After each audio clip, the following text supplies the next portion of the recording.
ያፌት የት ገብቶ ነው? ያፌት የት ሄዶ ነው ስትሉ የነበራችሁ ውድ የያፌት አድናቂዎች፣ ያፌት በህይወት አለ። ነገር ግን በጣም ነው የሚያሳዝነው። በነገራችን ላይ ያለበት ሁኔታ ናታንም በዚህ ደረጃ ይቀየራል ብዬ እኔ በፍጹም አስቤው አላቅም። በዚህ ደረጃ ጭካኔ የተሞላበት እናንተ ናታን እንዴት እንደተቀየረ ያ መልካም የዋህ ቅን ሰው አማኙ ናታን ዛሬ ግን አረመኔና ጨካኝ ሆኖ ያፌትን እስከ ዘላለም ወይም እስከ ህልፈተ ህይወቱ ማሰቃየት ነው የሚፈልገው። ነገር ግን ይሳካል ላይሳካም የሚለውን ወደፊት የምናየው ይሆናል። ሌላው እንግዲህ አቤል ነው። አቤል በፊት ከያፌት ጋር ነበረ ሲሰራ የነበረው። አሁን ግን ከናታን ጋር እየሰራ ነው ያለው። እንግዲህ ውድ ቤተሰቦቼ ምናልባትም አሁን ያፌትን ካያችሁት ከአቤል ጋር ሲያወራ ምንም ነገር ማለት ያፌትና ናታን ሲያወሩ ካያችኋቸው ያፌት ምንም ነገር አይፈራም። ከአቤል ጋር ሲያወራ ምንም ነገር ፍራቻ የሚባል ነገር የለውም። ራሱንም ዝቅ አድርጎ አይደለም የሚያወራው። ላይክ እንደ ጤነኛ ሰው ሆኖ ነው ሲያወራ የነበረው እና አንተ ከዚህ አስወጣኝ እንጂ የምትፈልገውን ነገር አደርግልሃለሁም ሲለው ነበር እንግዲህ ያፌት ለአቤል። አቤል ግን በፍጹም ይህ ነገር አይሆንም፣ እኔ የዛ ጊዜ አንተን ባልከዳህና አንተን ከድቼ ከሱ ጋር ባልሰራ ኑሮ እንዳለ ቤተሰቡን ትጨርሰው ነበር ሲልም እየመለሰለት ነበር። አንተ አውሬ፣ አንተ ካህድ እያለም እንግዲህ ያፌት ለአቤል እየነገረው ነበር ወይም እየሰደበው ነበር። ውድ ቤተሰቡ ሰላም ሰላም፣ የምወዳችሁ የማከብራችሁ የኔ እንቁ ቤተሰቦች በያላችሁበት ሰላማችሁ ብዝዝት ትረፍረፍ ይበልልኝ። ለቻናሌ አዲስ ከሆናችሁ ላይክ እና ሰብስክራይብ እያደረጋችሁ ቤተሰብ ሁኑ። ቪዲዮውን ስትጀምሩ ደግሞ ላይክ በማድረግ ጀምሩ። ቤተሰቦች እንግዲህ ሐረግ ድራማ ሞቅ ብሏል ማለት ነው። በሲዝን 2 እንግዲህ ፓርት 1 ላይ ያን ያክል አልነበረም። ነገር ግን ፓርት 2 ክፍል 138 ሞቅ እንዳለ ቀጥሏል ማለት ነው። ውድ ቤተሰቦቼ እንግዲህ ነገሮች ተፋፍመዋል። ያፌት በጣም ነው የሚያሳዝነው። በነገራችን ላይ ያ ጨካኝ ጠንካራ ምንም ነገር የማይበግረው ያፌት ዛሬ ግን በዚህ ደረጃ ከአንዲት ክላስ ውስጥ ታሽጎና ታስሮ ያለምንም እንቅስቃሴ ተቀምጦ ማየት በጣም ነው የሚገርመው። ጊዜ ከባድ ነው ቤተሰብ። ጊዜ የማያደርገው ነገር የለም። ጊዜ ያነሳል፣ ጊዜ ይጥላል። እንግዲህ በፊት ሁላችንም እንደምናውቀው ቢኒ ከያፌት ጋር የሚሰራ ነበር።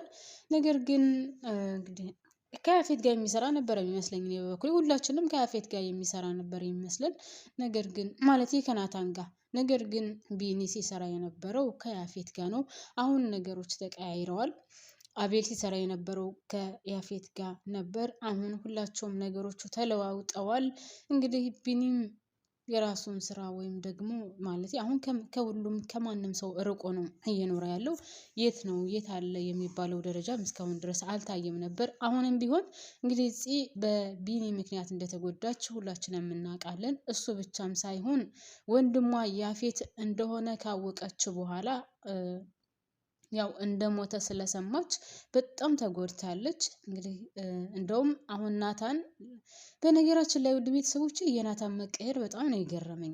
በተለይ ደግሞ እህቱን በጣም ነበር የሚወዳት። እንዴት እንደተቀየረ እኔ ግራ ገብቶኛል። ለእህቱ ያለው አመለካከት አሁን ያኔ የፈለገ አትሙት እንጂ የፈለገ ቦታ ወድቃ ብትነሳ የሆነ ነገር ቢገጥማት በጭራሽ ጣጣ የሚሰጠው ነገር አልሆነም እና ይሄ ነገር በጣም አሳስቦኛል እውነት ለመናገር። ማለት የሴት ናት፣ ምንም ብታጠፋ በዚህ ደረጃ መጨከን ነበረበት ብዬ አላስብም። በዛ ላይ ደግሞ ያፌት በጣም ነው የሚወዳት ፂን። አቤል እንኳን እዛ ሲሄድ ፎቶዋን እባክህን አሳየኝ ወይም ደግሞ ድምጿን አሰማኝ እያለ ነው ሲማጸነው የነበረው ያፌት አቤልን። በዚህ ደረጃ ነው ፂን በነገራችን ላይ ያፌት በጣም ነው የሚወዳት። ከዚህ በፊት ካስታወሳችሁ እቤቱ ሂዳ እያለ እንኳን በቃ በስስት አይነ ነበረ ሲያያት የነበረው በሲዝን 1 ላይ ማለት ነው። እና በጣም ነበር የሚወዳት። አሁንም ቢሆን እንግዲህ ያፌትም ማለት ናታንም ቢሆን የእህትህን ፎቶ በፍጹም ልታየው አትችልም፣ ፎቶዋንም አታይም፣ ድምጿንም ማሰማም እያለም ያስፈራራው ነበር። እና እኔ እስከ ህይወት ዘመንክ ድረስ እንድትሰቃይ ነው የምፈልገው እና ሚስትህን ቀማሁ፣ አንተ ፈሪ፣ አንተ ምናምን እያለ በጣም ያናድደዋል። ግን እዚህ ላይ ውድ ቤተሰቦች እውነት ያፌት ናታን ፌት ሲሆን እንደዛ የሚሆነው እውነት ፈርቶት ነው ወይስ የሆነ መውጫ ቦታ እየፈለገ ነው? እኔ በበኩሌ የሆነ መውጫ ነገር እየፈለገ ነው። ምክንያቱም ከአቤል ጋር ሲያወራ ካያችሁ ጤነኛ ነው። አቤልን የምትፈልገውን ነገር እነግርሃለሁ ግን ከዚህ ያስወጣኝ ነው ሲለው የነበረው። ያው ከጊዜ ሂደት በኋላ ያስወጣዋል ብዬ አስባለሁ። ምክንያቱም ያፌት የአቤል ዘመዱ ነው። ስለዚህ ያስወጣዋል ብዬ አስባለሁኝ። እርግጠኛ ነኝ ደግሞ ያስወጣዋል። ያው ለጊዜው አሁን ስለተናደደ እናቱን ያሳደገችውን እናቱን በሚያስጠላ ሁኔታ ስለከዳትና ብዙ ነገር ስላደረጋት በዛ ተናዶ ነው እንጂ አቤል ከአፌት ጋር ምንም አይነት ጸብ የለበትም። ስለዚህ ምናልባትም አሁን ለጊዜው ሊያሰቃየው ይችላል፣ ላይረዳው ይችላል። ነገር ግን ትንሽ ቆይቶ እርግጠኛ ሆኜ የምነግራችሁ በአቤል ምክንያት ያፌት ከዛ ቤት ይወጣል። ግን ያፌት ከዛ የወጣ ጊዜ የሚፈጠረው ነገርና የሚፈጠረው ድብቅልቅ እኔ ገና ከሆኑ ይታየኛል። አንደኛ ደረጃ ኤፍራታ ራሱ አታውቅም። ኤፍራታ አሁን ራሱ የምታውቀው ያፌት እንደሞተ ነው። ጽዮንም ያፌት እንደሞተ ነው የምታውቀው። እነዚህ ሁለቱ አሁን ያፌት በህይወት እንዳለ ሲያውቁ ምንድን ነው የሚሉት? እንግዲህ ናታን ያፌትን እያሰቃዩ ያለው ያው ልጁ ያፌት ስለሞተበት ነው። ማነው ገዳዩ እስካሁን ድረስ በነገራችን ላይ ግልጽ አልሆነም። ማን የገደለው እኔ በበኩሌ እስካሁን አልገባኝም። ያም ሆነ ይህ ውድ ቤተሰቦቼ አሁን መጨረሻ ላይ እንግዲህ ወይም መጨረሻ ላይም ሳይሆን ኤፍራታን የሚከታተላት ሰው አለ። ካስታወሳችሁ ከመቃብሩ ጀምሮ እንደዛ ቁጭ ብላ ስታለቅስ መጀመሪያ ጥሩ የለበሰ ነበር። ነገር ግን በኋላ ልብሱን ቀይሮ ሲሊፐር ለብሶ እግሩን እጁን ባፈር እንትን ብሎ ነበር ለመቃብ የሞከረው። እንግዲህ ከዛ ከመቃብር ቦታም አዝሯ ስትወድቅ ማን ነበረ የእንትና ወንድም የገነት ልጅ ስሙ ጠፋብኝ። ብቻ ከሱ ጋር ሆኖ ነበር ሲያግዛት የነበረው። ስለዚህ ያው እህቱም ስለሆነች የሱ ማለት ነው። ያ ሰውዬ ማን ነው? ግን መጨረሻ ላይ እኔ እንደተረዳሁትና እንደገባኝ ያ ሰውዬ ሀብታም ነው፣ የሆነ ድርጅት ባለቤትም ነው፣ መኪናም እንደዚሁ በቀላሉ የሚያገኝ ነው። ስለዚህ ኤፍራታን እየተከታተላት ነው። እውነት አዲሱ ፍቅረኛዋ ይሆናል ብላችሁ ታስባላችሁ? ናታንን ትታ ከዛ ከሚከታተላት ሰው ጋር ትሆናለች? ምክንያቱም እየተንከባከባት ነው ቤተሰብ። ሌላው ደግሞ ያፌት ማለት ናታን ለኤፍራታ ብዙ ነገር ዋሽቷታል። ብዙ የደበቀን ነገር አለ፣ ብዙ ያልነገራን ነገር አለ ቤተሰብ። አንደኛ የያፌት በህይወት መኖር አለ። ሌላው ደግሞ ሌላ ብዙ ነገር የተደበቃል ያልነገራት። ስለዚህ ይህን ነገር ስታቅ ኤፍራታ ናታን ጋር አብሮ የመኖሩ ተስፋ ይኖራል ብዬ አላስብም። በዛ ላይ ይሄ የሚከታተላት ሰውዬ ደግሞ በጣም ነው የሚያዝንላት፣ በጣም ነው የሚንከባከባት። እሷ ደግሞ እንድከታተላት አልፈለገችም። ነገርየው ብቻ የሆነ ሙቅ ቀንና ውስብስብ ያለ ሆኗል ውድ ቤተሰቦቼ። ሌላው እንግዲህ ያው ማን ነበረ ስሟ ፂና ኤፍራታ እንግዲህ አሁን እንደ ድሮ በጠላትነት ነው እየተያዩ ያሉት። አሁን ከሚገባው በላይ ተቀይራለች፣ ሌላ ሰው ሆናለች።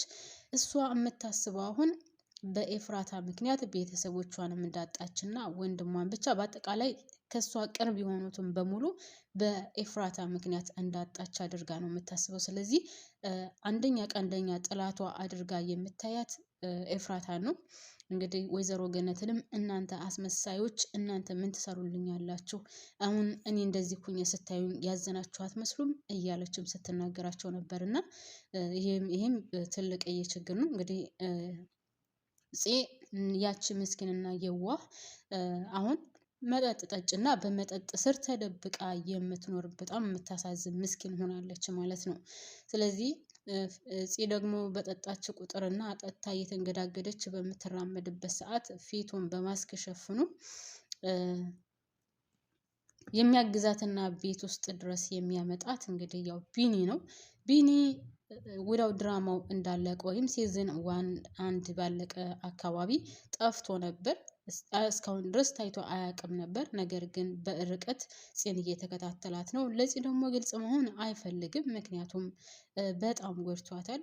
ወይም ደግሞ ራሱ ተጸጽቶ በጣም ስለጎዳት ራሱ ተጸጽቶ ይቅርታ ብሎ ካልመጣላት በስተቀር ያው እንደተጎዳች ያውቃል። እሱ ደግፏት ከዛ ከመጠጥ ቤት ደግፎ ከቤት ድረስ እንኳን ሲያመጣት ምን ያክል በምትወደውና በምታፈቅረው እንደተጎዳች፣ ከዛም ወንድሟ አብሯት ይኖር እንደነበረና ወንድሟ እንደሆነ ስታቅ እንደሞተ ብቻ በጣም ውስጧ እንደተጎዳ በዛ በመጠጥ ውስጥ ሆነ እንኳን ስታወራ ነበርና ያንን ነገር ደግሞ ያውቃል። ሌላ ውድ ቤተሰቦች የሆነ ሰው እየተከታተላን ነበር ጽን ያ ሲከታተላት የነበረው ሰውዬ ኤፍራታን ሲከታተል የነበረው ነው እና ፎቶ አንስቷት ነበር። ፎቶ አንስቶ እንግዲህ ለከስሩ ወይም አብረው ከሚሰሩት ላሉት ፎቶ ልኮ እች ልጅ ማናት አጣሩልኝ ማንነቷን ደረሱበት ብሎ ነበር። ነገር ግን ቢኒ ያንንም ነገር እየተከታተለ ስለነበረ ያ ፎቶ ያነሳውን ሰውዬ የላከው ማለት ያነሳውን ፎቶ አምጣ ብሎ ፎቶውን ተቀብሎታል ወይም ድሌት አድርጎታል። ነገር ግን ለዛኛው ሰው ይልኮለታል። እሱ ከስልኩ ተቀብሎ ድሌት ቢያስደርገውም ግን ለዛኛው ሰው ተከታተልና ማንነቷን ወቅልኝ ብሎ ፎቶውን ልኮለታል ማለት ነው ውድ ቤተሰቦቼ። እና አሁን ሌላው ደግሞ የቤዚቲ ነው። ቤዚቲ እንግዲህ ካስታወሳችሁ የሆነ ፍቅረኛ ነበራት መጨረሻ አካባቢ እንግዲህ ከሱ ቤት ሄዳለች። እስካሁን ድረስ አልመጣችም። ግን እውነት ድራማውን እስከ መጨረሻው ሳትመጣ ትቀጥላለች ወይስ ትመጣለች የሚለውን እስኪ ሀሳብ አስተያየታችሁን እናንተም አካፍሉኝ ውድ ቤተሰቦቼ። ብቻ ሐረግ ድራማ አሁን ከበፊቱ ብቻ ከሚገባው በላይ ተቀይሮና የሆነ ሞቅ ያለ ሆኖ ነው የመጣው ውድ ቤተሰቦቼ።